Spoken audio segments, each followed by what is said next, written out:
To start off with, this lesson was confusing for me. You got to remember that Isaiah is talking about the current, the past, the present, and he's mixing it all together all the time. And it's hard to keep track of whether he's current or past in his talks. And so I'll try to keep straight on that, but I'm not sure I got it all exactly straight. This happened, the Assyrians were the predominant power in the world at this time, and the Assyrians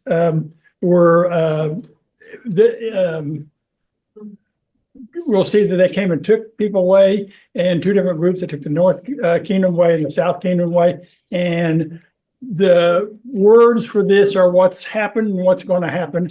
And then we can relate some of it to what's going to happen yet again, as we always do. Okay. What's interesting is verses 1 through 4. Okay, Isaiah 10, 1 through 4 is really the last part of chapter 9. This is actually the fourth stanza of three stanzas that he talked about in chapter 9. We're going to go through them, but just let you know that it's an ending up of last time, what they did last week. Each stanza that he's talking about ends with the words, "For all his anger is not turned away, but his hand is stretched out still." And this is in verses 9, 17, and 21. And now in chapter 10, verse 4 is what he's saying through there. Remember that this may sound confusing, but we all know that the chapters and verses were added later. And I finally found out somebody said that Cardinal Hugo added the chapters in 1250 AD, and Robert Stevens, the famous printer of Paris, added the verses in 1551 AD. So they didn't have all the information we have today, so they didn't understand where they thought they knew where they broke, but they didn't always get it right. So don't let that bother you. It's just a continuation from last time. So let's look at what's going on here. Really what's happening is the stubbornness of the northern kingdom, which is Ephraim, as they called it, Ephraim at times. It's called the Lost Tribes now. The stubbornness was almost unbelievable. No matter what happened to them, they persisted in following the rebellious acts against God. Okay, so they will always be rebellious against God.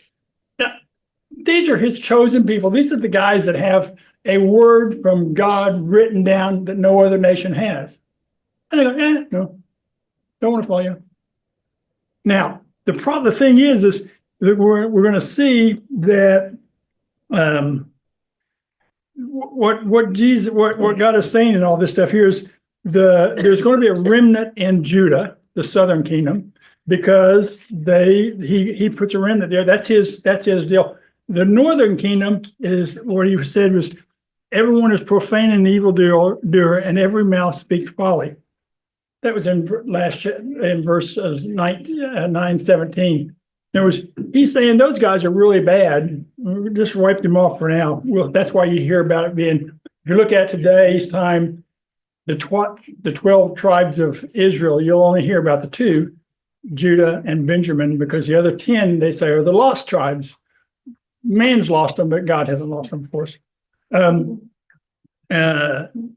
apostasy, the fighting against God is complete, and there's nothing further that even God could have done for the northern kingdom except what he did, which is punish them.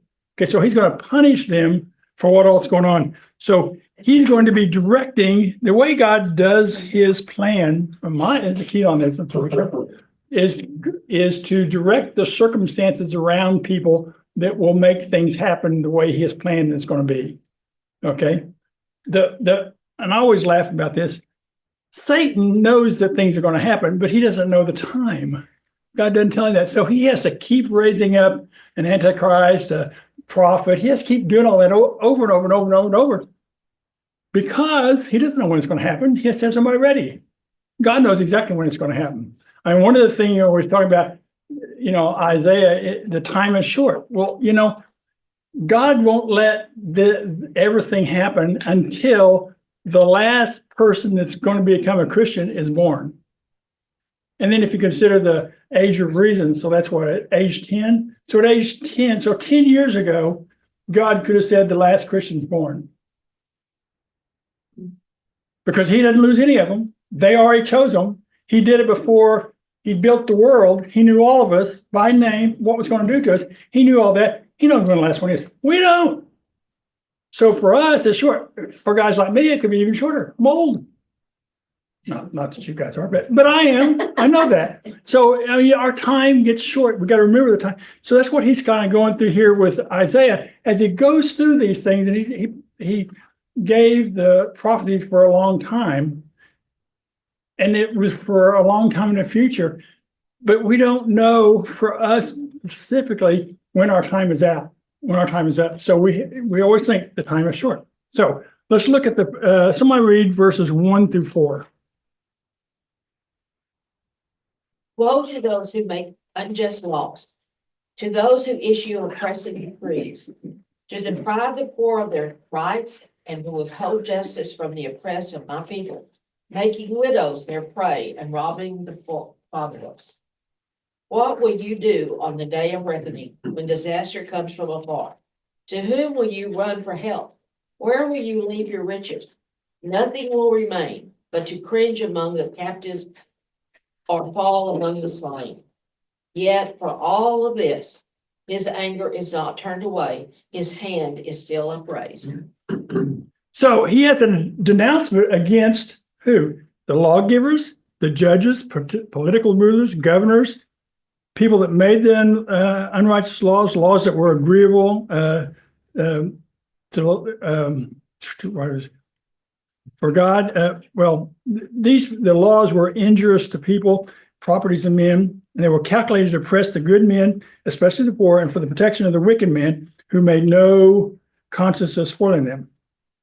This also applies, when he said this, he was saying it to those who decree the unrighteous, those who write the misfortune. It applies to the ones that transcribe the laws down, that ordered them to be written, to be published, to be obliged for the people to be subjected to them. So it's everybody. It's the judges. It's the courts. It's everybody that carries out these bad laws. Because what they did then is apparently what some of our laws today do. They are to protect the guilty and punish the poor in trying to gain control. So Assyria and unfortunately, Israel, the northern kingdom, was doing that same thing. They were making things so God says, I'm going to punish you.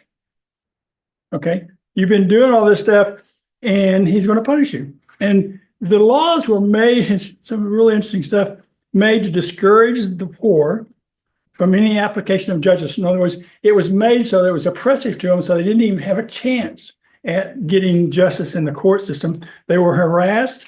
It says vexation. They were confusing. The laws were confusing. Okay. They were expensive to bring suits.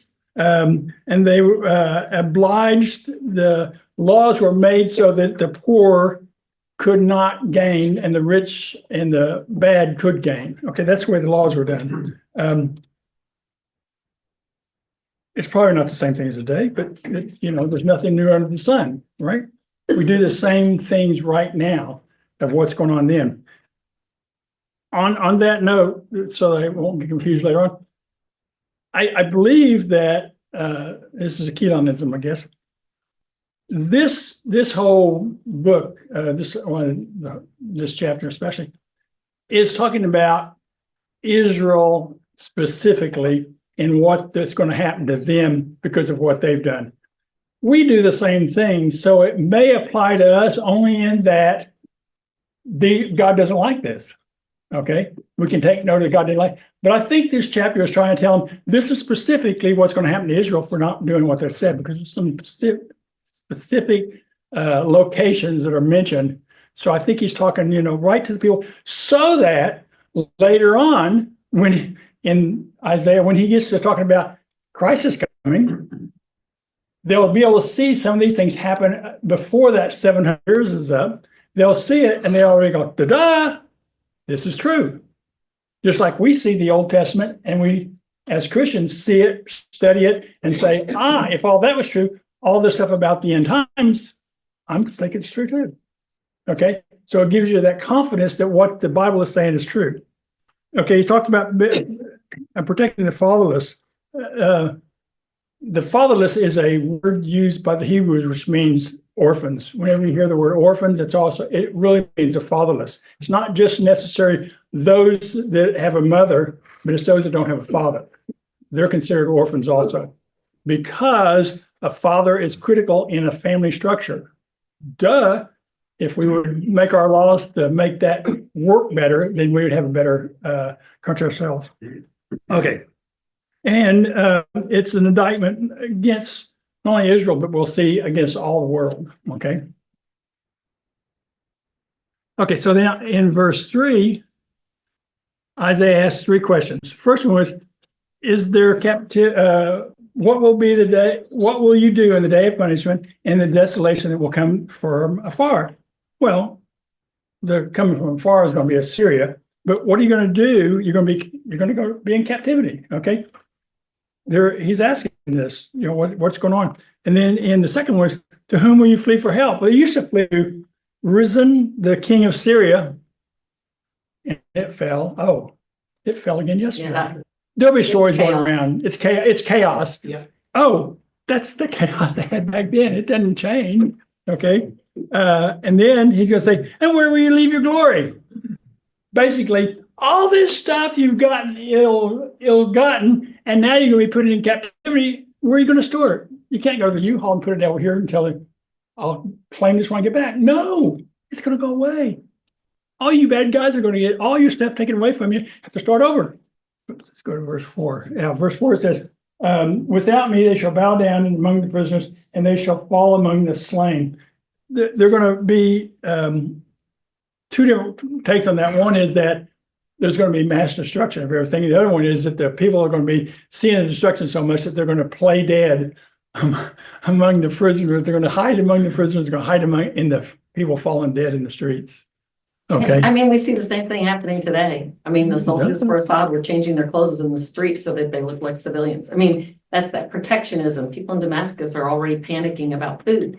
That's just normally what happens when you start becoming captives. And the next thing will be is toilet paper. Everybody goes in the toilet. Every time there's something, there's toilet paper. It's just stock up on Sears books. True. Okay. Verse 5. Somebody read 5-7. Woe to the Assyrian, the rod of my anger, in whose hand is the club of my wrath. I send him against a godless nation. I dispatch him against a people who anger me. How far do you want me to go? 7. To seize loot and snatch plunder, and to trample them down like mud in the streets. But this is not what he intends. This is not what he has in mind. His purpose is to destroy, to put an end to many nations. Okay, so what's happening is God is going to take a bad guy, the Syrian king, and during this time frame they had actually 2 kings, and I can't even say their names, so I won't try to do that. And it was during Hezekiah's rule, once at the first of his rule, once the second of it. But he is calling him the Assyrian monarch as being the rod of my anger. That is the instrument which God is going to use to punish his people, to try to correct them, to get them away from their sins. Okay. The staff was in the hand was no other than the wrath and indignation of God against the people, and the execution which he committed them as deal. If you look at this up here, the purple route is when Israel, the northern kingdom, was taken captive. The green route is when Judah, the southern, was taken captive. And the orange route is when they realized that they needed to get some control back in the other areas. So that's the repopulation of Samaria. And that's why people started hating Samaritans, because the people brought in there were a mixture of Babylonians and Jewish, and that they think that the religion was distorted, and they were not in Samaria. They were not going to the temple. They were going to the mountain, and so all the Jews hated the Samaritans. In verse 6, then it talks about, where's that over here? Oh, that's where he's going to seize it. The Israelites were pretending to love, fear, and serve the Lord, but it was only outwardly, okay, and in profession, but not in deed and in truth. Their character contains the reason for the Lord's calling and sending the Assyrians to correct and chastise them. In other words, they were acting religious. Okay, this is where the priests and everybody, people did not have the Bible to go home and study for themselves and find out what was really going on. They had to go by what the priests and them were teaching them out of the scriptures. And there was not one version of the scripture, but there was evidently multiple versions. People were reading it, and each inman or rabbi or whatever it is had to decide themselves what it meant. Okay, we're very fortunate. We have a lot of history behind, and a lot of very devout studiers of the word that can provide us with information that can be checked back. And they couldn't check back because there weren't anything to check back on. They're there. Okay. And it says the Assyrians are here. This is interesting. They're here to seize, spoil, take away the prey, and tread them down like mire in the streets. They were not to kill them. Okay. That wasn't a part of the command. God was going to punish them. He wasn't going to kill them. Now, there's going to be a remnant because some people are going to get killed because the king of Assyria, he says, I found a good, powerful guy, not a weak wimp, but his desire, although he didn't, it says over here in 7, he does not mean so. He is the Assyrian king, does not mean, nor does his heart think so. In other words, God has put it upon his heart to do these things, okay? But the man, the Syrian king that is doing these things to carry out God's, he doesn't understand that he's God's instrument. So he's not trying to accomplish God's mission. He goes, ha ha, I've got everything now. I'm going to be king of the world, okay? So I'm going to put all these things in place. So he's going to do, I'm going to have to kill these people and take over these countries and everything. It's going to have to be me because I'm me, And so he says, and he didn't understand all this. He thought he was his own Lord and Master, acted by his own power, according to his own will, and not under the direction or restraint of another. His intentions were not to chastise and correct the people of the Jews, but to utterly destroy them, and them not only, but all the other nations around him. So he wasn't in it for what God had him to do. Oh, we're going to find that that's not good for him. So his design was universal, and his desire was to establish a universal monarch. Okay, he thought, man, I can rule the world here. And I don't have a picture of it. I should have had one up there. Most of Mesopotamia, all the way on through down to nearly Egypt, all that was ruled by the Assyrians. Okay, the same group trying to do all this stuff today. Okay, then in somebody read verses 8 through 11. Are not my commanders all kings, he says?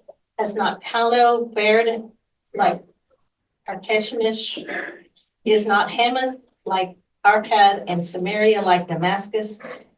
As my hand seized the kingdoms of the idols, kingdoms whose images excel those of Jerusalem and Samaria, shall I not deal with Jerusalem and her images as I dealt with Samaria and her idols? Here, the king of Assyria, they're not sure exactly, but he's either saying that the territories that he has already defeated have come under his rule, and so their kings are now his princes, or he's saying that his nobles who funded all this equal in riches the dominions of these other kings, as they were able to furnish the king of Assyria with men and money such that he could do the expedition. So it's not sure whether he's talking about the kingdoms he took over, their kings being princes, or his princes being king.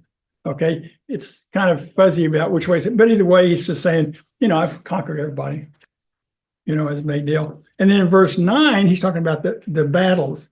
Now, this is kind of interesting. Have you ever heard of the Battle of Carchemish. Carchemish? I don't know. Evidently, it's a big deal. In all the history books of this stuff, I found this is a big deal. It's a big enough deal where somebody made a drawing of it. I mean, they don't do that on everything I look up, but they had done this, and there's multiple drawings of it. It really there's 2 battles. It's on the Euphrates River. It's right up here on the Euphrates River, and there was many battles over there. This land, okay. And in fact, I tried my best to figure out, because he's talking about these cities. I don't know, like so and so, Because what he's really saying, I tried to get the dates on that correct. What he's saying is that the city, the first one, Kalno, is one of the ones that's going to take over. Now, isn't it like this other city we took over? And then isn't Hamath like Arpad? And isn't Samaria, which we took over, isn't it like Damascus? Aren't these cities like the ones we've already? So Isaiah is showing exactly what the history was going on during that time. So that's why I think that this whole chapter is really very specific to the Israelites, so they would understand these are the things we know happen. It's in our histories. It's in all of our studies. We know these things happen, so they can know to believe what Isaiah said. Jerry, if that's a depiction of it, that was a big battle. Oh, these two That's they had there's multitudes of big battles at that location. I never heard of it. You go to the history book, whoa, yeah, this place is really a fought over place and was very detrimental and or beneficial to whichever team won or lost. All this stuff that we're seeing today is all intermixed in there between the Mediterranean Sea all the way over through the Euphrates River. That's where history occurs mostly. And it's still occurring. Still occurring and will occur. And then in verse 10, he's talking about the idols. He says, and have done in Samaria and her idols, do not also in Jerusalem and its idols. Now, the thing is what's interesting is they said Hezekiah when they came out of Babylon, and I don't know if at this point they're out of Babylon or not. When they came out of Babylon, they got rid of their idols. So they evidently haven't come out of the idols yet. So basically, these are some of the idols they have found, the little images of people that they want to worship. And what the Assyrian king says is, these other guys are much bigger and better than the wimpy idols that come out of Jerusalem. So it's easy to take. But what he was really saying was, well, one of the commentators said, the wicked men of Israel supplied all the nations with images. And if the idols came from these nations had not secure the nations of the earth from falling into the hands of the Assyrian monarch, neither could they preserve Jerusalem or Samaria from being taken. So he's saying, the idols haven't helped you. Oh, wait, I beat all that. I must have beat all these gods. And your God is just a god. He's just one of your idols. He's put, where is it? How's that? God on the level of an idol. Can you imagine how God took that? I mean, Not well. probably not well. I mean, that of all the things you could do is say, ah, this is the mirror God idol over here. Forget you. Those kind of things just really. And then Samaria, he's talking about that. This is when they're going to take the 10 tribes and get rid of them. He's kind of like one of the commentators mentioned. He's kind of like Alexander the Great. You want to conquer the world. I've got the men, the equipment, the idols, the gods. I've got everything on my side. Nothing's going to stop me. I can't be stopped. And so I'm going to do the same thing to Jerusalem because I'm going to be heading down that way. We're going to see that in a minute. We'll head down that way and take them too. And the commentaries were saying that the Assyrian king worshipped the sun god Mithras, I guess is the way he says it. And that's who he worshipped. Okay, and because he conquered Samaria, he concluded, I can take over Jerusalem. Now, it's God's. In today's world, isn't China playing that role? They want to take over the world. Yeah, they're just more patient. We have 3-year plans. Some countries have 10-year plans. They have an 800-year plan. And whether they get it done or it's done in 800, they don't care. It's a plan. God's got a forever plan. Yeah. I mean, they're missing that part. If you ever have a plan, we don't. How many world leaders read this stuff and think, well, maybe they don't. I don't know. Not enough. Not enough, but it's like, do you do something knowing that it's not in the scripture, thinking that it's auxiliary to the scripture, to the plan? Or is it going to be, if I do this, I'm going to be in opposing God's ultimate plan? I don't think we can figure that out. First, you gotta have leaders that believe in God. Well, there you go. It just reminded the old saying, like, if you want to make God laugh, tell him your plans. Yeah. It goes for nations as well as Yeah, individuals. yeah. Right. So anyway, somebody read verse 12. When the Lord has finished all his work against Mount Zion and Jerusalem, he will say, I will punish the king of Assyria for the willful pride of his heart and the haughty look in his eyes. Yeah, so Isaiah is telling the people, yeah, all these things happen, all these things are going on, and they're coming down here to kill all of you. But that's not God's plan. Okay. He's telling them, wait. God purposed in his heart and published in his word what was certainly going to happen. Okay. So as he's writing this, whether they're reading it right then or whether they're reading it later, they still understand that God has the control of it, and God's circumstances are making these things happen, not theirs. And he's saying, therefore, he's going to say, he's telling them there's hope because they're not going to be able to do this, guys. You think this looks, the largest army in the world is coming at you to kill you. Don't worry about it. It's okay. Not to be afraid. I said, this is what's going to happen. Who are you going to believe? That's all it comes down to. He says it all through the Bible. I say this. What are you going to believe? What do your eyes see? What do your heart feel? This is what God's word says. Read that and be comforted. He's trying to tell them, be comforted. Now, that's a pretty scary thought. Because we think of things like, oh, they're 100,000 miles or 1,000 miles away. How are they getting information? Man, those trade routes, I guess, because boy, they knew about everything that was happening. They knew everything that was going on. And it wasn't like long times away. They had, I don't know if they had Pony Express or Camel Express or whatever, but they had something that kept people informed. The trade routes are right through All those roads. Jerusalem, all those bring you to roads. Rome. Yeah. I love it when Alexander built all the roads that he built throughout his whole deal so that he would be able to move his army around. He never moved an army on it, but all the apostles, that's what they Yeah. used. Again, God's plan, Yeah. right? And we have an interstate, interstate system. Have we ever used it? Now we have seen, Judy and I've seen tanks being moved and other things moved lately too. It's kind of concerning. Okay. But it says out here, it says, punch the organ for say.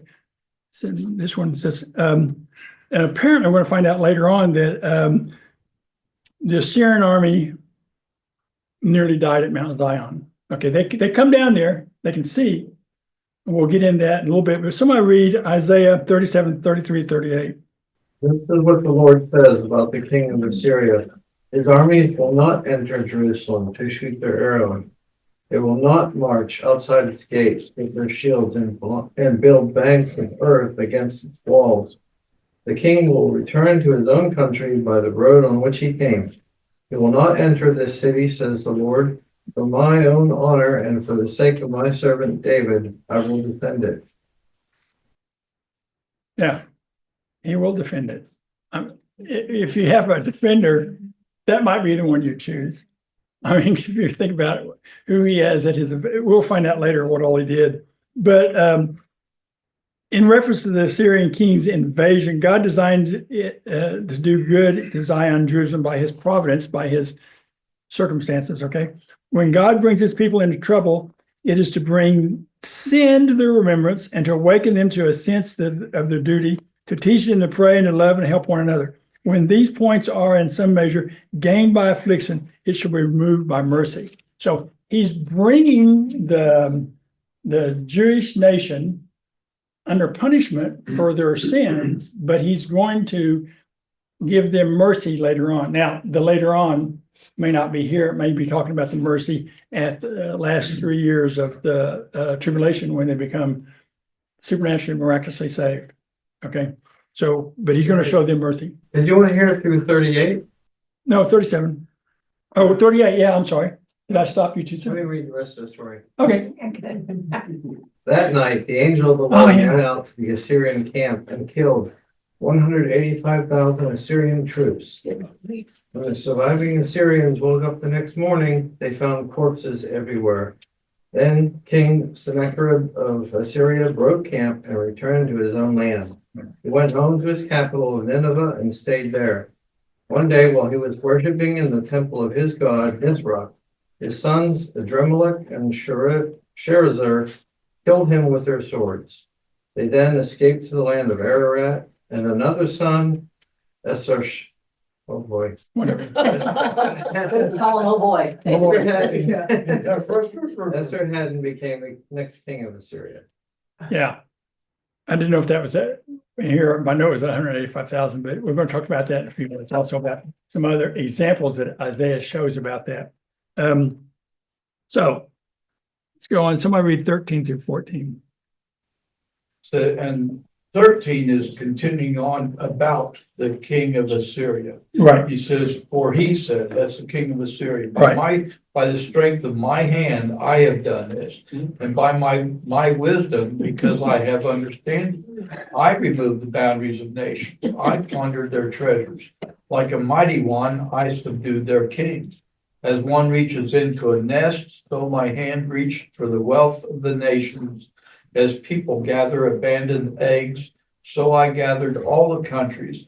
Not one flapped a wing or opened its mouth to chirp. Wow.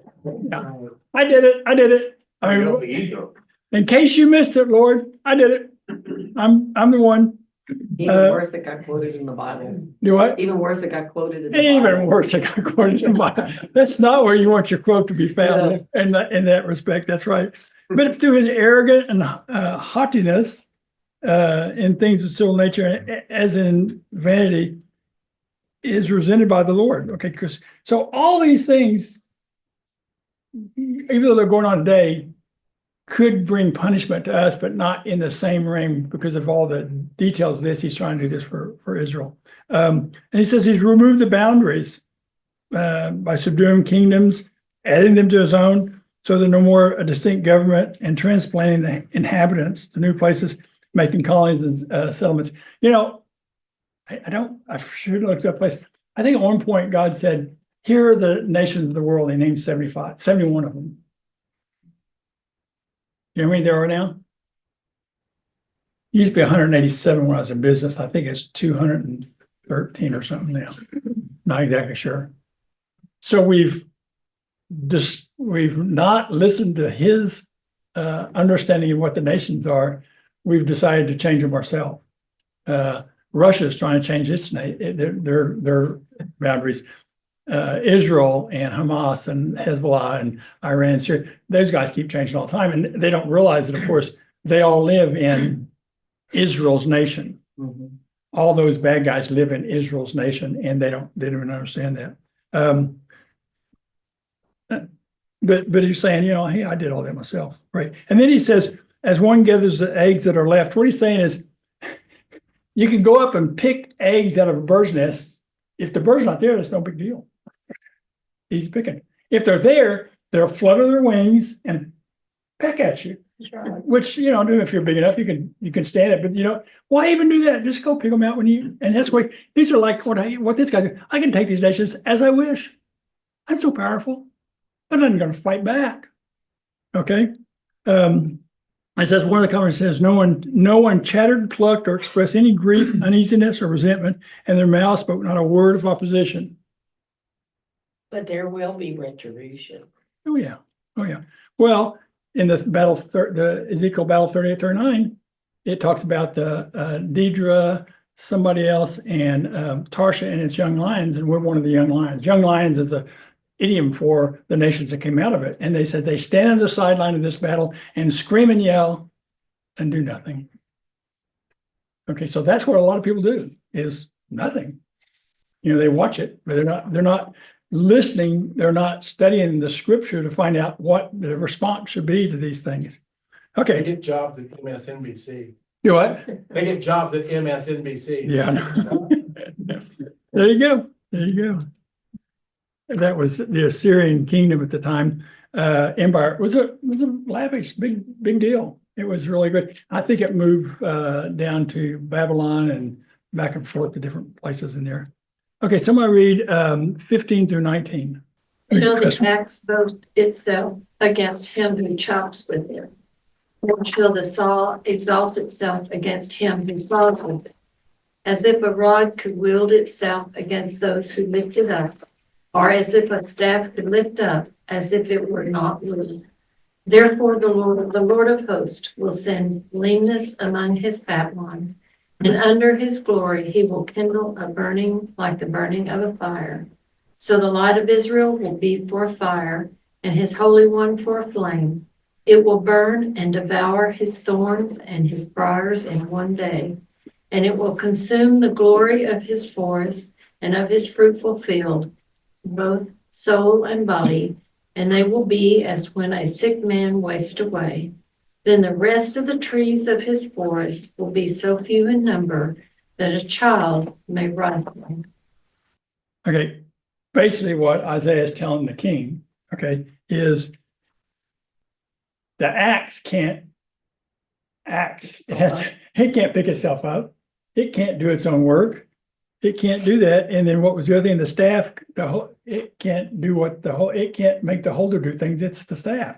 Okay, so the instruments are doing what the person behind it with power is doing. So the staff is a symbol of protection. Yeah. So the staff's work would be to protect them, but it's not gonna. Yeah, and its staff is used by, like with Moses as it protected them, opened the waters up. Okay. Then also it says, and the thorns and briars in one day, and it says, this is the kings and rulers and governors and princes and mighty men, the chief of the Syrian armies called briars and thorns. Because of their mischievous and hurtfulness, they caused grief to the army in general were destroyed in one night, 185,000. The Assyrian army is a metaphor for this is compared to a forest, the Lebanon trees. We'll see that even again later on because he reiterates it. But they're so numerous in amount that and the largest trees and everything. If you look at the battle, let me get over to the next page. If you look at the soldiers, they had good what do you call it, columns and presence, and they were an impressive thing coming across the horizon at you. It wasn't just a sneak up on deal. They were shown all this stuff, and they were seen like a forest coming at you. And it says, oh, but wait, when the rest of the trees of the forest, they're just going to cut down the forest. Someone's going to cut down Assyria, right? And they're going to be so few that a child can count and number them. The general thinking was there would be between 5 and 10 people left. Because the child could write down, what's your name? He got 5 or 10. There you go. Thank you, John. I can do 5 or 10. That's about as much a kid can do. That's what he's saying. So there'll be between 5 and 10 people left at the end of this time with Assyria. Someone read 20 to 23. In that day, the remnant of Israel, the survivors of Jacob, will no longer rely on him who struck them down, but will truly rely on the Lord, the Holy One of Israel. A remnant will return, a remnant of Jacob will return to the mighty God. Though your people be like the sand by the sea, Israel, only a remnant will return.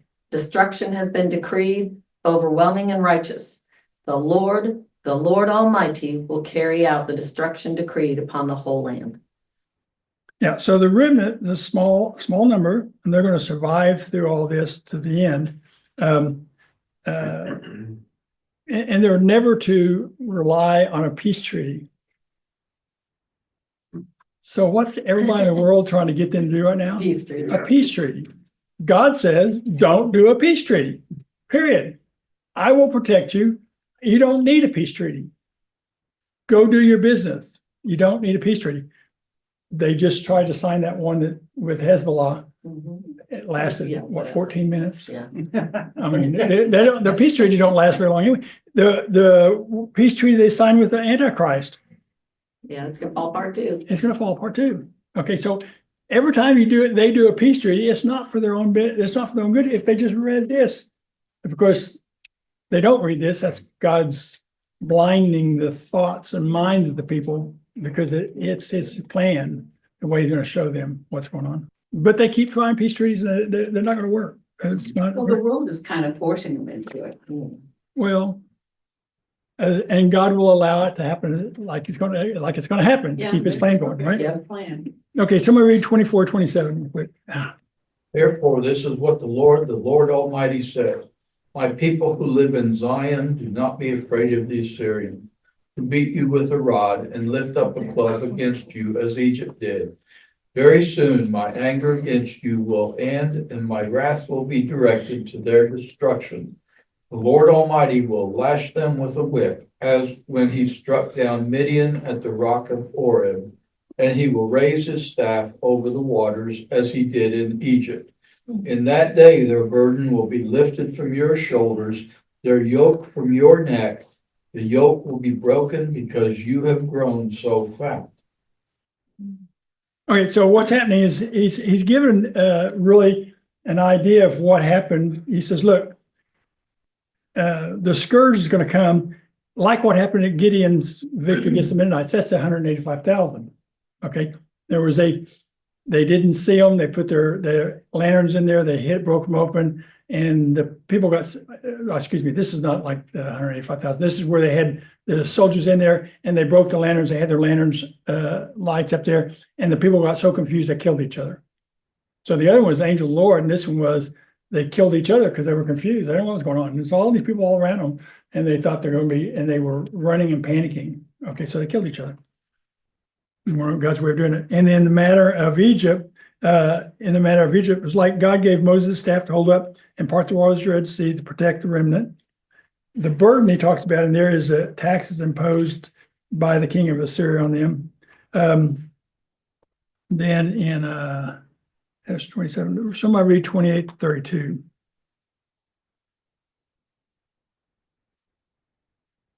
He has come to Aiath. He has passed through Migron. Michmash he stores his baggage. They have crossed over the pass at Gibeah. They lodge for the night. Ramah trembles. Gibeah of Saul has fled. Cry aloud, O daughter of Gilom. Give attention, Lachish, O poor Athaloth. Madmea is in flight. The inhabitants of Gibeon flee for safety. This very day he shall halt at Nob. He will shake his fist at the mount of the daughter of Zion, the hill of Jerusalem. Behold, the Lord of hosts will lop the brows of the terrifying power. The great in height will be hewn down, and the lofty will be brought low. He will cut down the thickets of the forest with an axe, and Lebanon will fall by the majestic one. Yeah.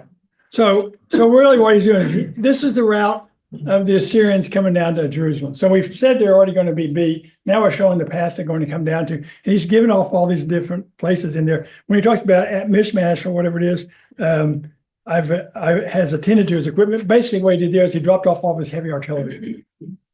Jerusalem's going to be a pushover. I don't need to carry all this stuff down there. We're just going to have a few soldiers. We're going to beat them, no big deal. They get the Nob, and they can see Jerusalem. But that's when God stopped them. Come no closer to my city. And they stopped and they went back. Okay. They just, God has a way of making things happen. Okay. Then one of the things that they said one of the deals was, this is an Assyrian relief of the conquest of the city of this Lachish, and that was the king at the time. And it's just showing where the king, the city came to him, stands before him, and the citizens bow down to him. This is an example. This is what the world saw and put on a relief in that area that still exists. Okay, so there's outside the Bible references to these events happening the way he said they were going to happen. Okay, 33, 34. Someone read that. See, the Lord Almighty, will lop off the boughs with great power. The lofty trees will be felled, the tall ones will be brought low. He will cut down the forest thickets with an axe. Lebanon will fall before the mighty one. Yeah, so from verse 12 to now, what God is doing is trying to reassure them, Assyria is going to get stopped. Don't worry about it. Just set this city and wait for them. They're not going to come and get you. They're going to destroy a lot of things getting there, but they're going to get you. So have trust in the Lord. Okay, takeaways. So wait, do you think that he was telling Israel, here's another chance, just believe me? And they did it. He keeps doing that throughout the Old Testament. I mean, he keeps it, and then he gets to the New Testament and he starts over again. And he's telling us, and he's telling, and they're trying to get the Jews to listen to him. And we ignore him too. You know, as a world, we're not following what he wants us to do. Chapter goes back from telling back and forth in the future, what's going on. Can we apply it? Does this apply to today's situation? The details of this indicates that he's trying to tell the Jewish nation what's happening. So when they read this and see that it happened that way, they can believe what's going to happen when he comes back into Isaiah 53 and tells them about Christ. Okay, he's trying to get them to understand it. What I'm saying is true. He's getting them things to see happen here so they can see later on. Does it apply to us? Well, it applies in that he didn't like the guys that are making bad laws. We know that for sure. Is that why, like, the old traditional Jewish rabbis do not teach about the prophets? The old traditional Jewish rabbis don't teach Isaiah 53. They say that they don't have time for it. They jump over it. Earlier ones did teach about it and they were confused, but now they don't. Okay. And they teach in the prophets, they teach but they said there's only so many days, so only so many weekends to do that. So they can't get to that one. I mean, I also can't help but look at Israel today and how many sides they're being confronted with war. And they really haven't lost very many people. Like if this is like God's reminder over and over again, I will protect my people. Yeah. They are going to survive. And yeah, and his people, to me, are the remnant that is within the bigger number. Okay, so there's still going to be a lot of Israelite deaths, and there are, but the remnant will always get through that. There will always be some part of the true believers of the coming Christ in there. Yes. But are some of the remnant still out of the world somewhere? We don't know, but maybe come back to Israel, so they'll have all of them. Eventually, yes. Eventually, he's going to call them all back, but not until the second part of the tribulation. We can, like I was telling my students at BSF, because they said, "Man, this is going to be so." I want to see this. I said, "Yeah, you want to see it from heaven, yeah, because you don't want to see that on earth." Right. And I said, he said, "But it'd be so exciting." I said, "You don't see enough of it. Don't worry. If you don't go up with the rapture, then you're going to see it from the axe coming at you. That's how you're going to see it. You don't want to do that." And they were going, "Hey, okay." You're going to be the exclamation point at the end of the tribulation. That's right. Okay, and again, there's nothing new under the sun, right? And I told you about the first about the details. It's the exactness is for my idea for the Jewish people to understand that later on this is going to be what's going to be said, so that when the prophecy of the Messiah is given, they won't do it. And I don't think we can deduce that we do the same thing, that the same thing is going to happen to us. We're going to be punished the way these people are punished. You can believe that if God hated what the Jews did by acting this way, it's not like, well, but the U.S., we like that, what they do, No, they hate what we do too. Look at the laws and the way I want transgenderism in the kindergartners. I want the government to do it and all those deals. There's so much terrible laws going on, but it just means that we'll probably be punished for that. Not that we're part of the historical deal of I sort of think of it, it's like a guide for us in the United States. but we're not under that huge Jewish protection. Right. So things can happen here that we at least expect and don't want, but it's coming Yeah. our way. Yeah, the things in the Bible will happen exactly like it says. That we're ancillary to that, not forgotten. We're his church. We're going to be his family. We're going to be at the wedding ceremony, in heaven. We're going to be there. We're not, we have a place, but the historical part of this, in my mind, is showing the Jewish people. Now we should listen to it because, gee whiz, you can see what he's mad about. You always like to hear what your mom and dad's not happy with, so you won't do it again. Boy, my brother did that. I'm not going to do that. That didn't work out so good. So I think that's going on, but I don't think we will have Assyria overtake us. Now they're doing the same thing they always done, and they're making a mess of everything.